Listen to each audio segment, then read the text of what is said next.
Friends, hello everyone. In this video, we will discuss how to manage a woman's instincts. I'll provide several recommendations that will help you better control emotions, as provoking emotions is a crucial aspect of this. Often, men look for logical sequences and reasons behind a woman's actions, wondering why she did something despite previous promises or agreements. This is often a mistake. First recommendation, don't take words at face value. Why? For example, if a girl tells you, "You don't love me, you don't pay attention to me," your first reaction might be to analyze your actions and think, "What did I do wrong?" Instead, you should ask different questions. Why is she saying this? And what does she want to achieve by saying this? Let's break it down. She might say it because she genuinely feels unloved, or because she's trying to manipulate you. Why would she do that? To evoke guilt, or to get more emotional resources from you? By asking the right questions, the situation becomes clearer. Next recommendation. Understand the nature of promises and vows. These promises are often made in the heat of the moment and might change drastically over time. It's normal for agreements made a month ago to be seen differently a month later.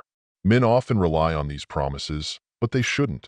Another important piece of advice. Stay calm that if you get emotional, especially during arguments, you lower your position. A man shouldn't raise his voice or get aggressive during disagreements, as this weakens his stance. Emotions can lead you to say things you regret or escalate the conflict, which ultimately harms your position. Next, it's crucial to detach yourself from the need to prove your point. Trying to prove something in an argument is pointless.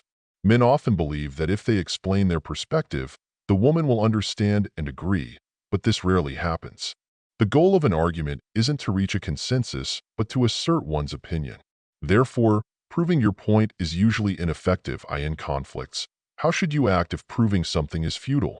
That's a broader topic, but the principle is clear. Think of it like an organizational hierarchy.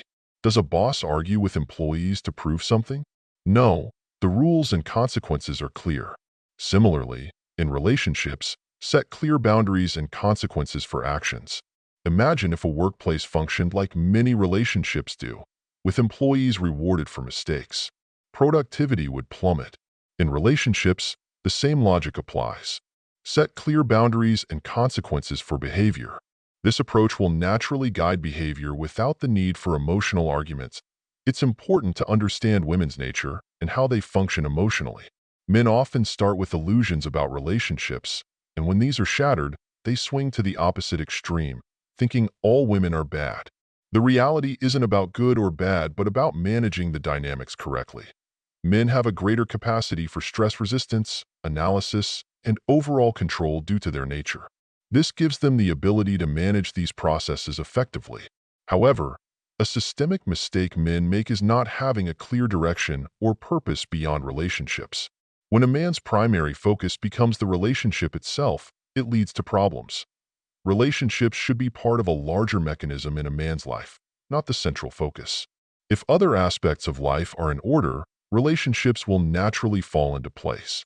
This is why self-development is crucial. The whole mechanism needs to work smoothly for everything, including relationships, to function properly. Look forward to more videos on self-development topics to ensure every aspect of your life works harmoniously. See you next time.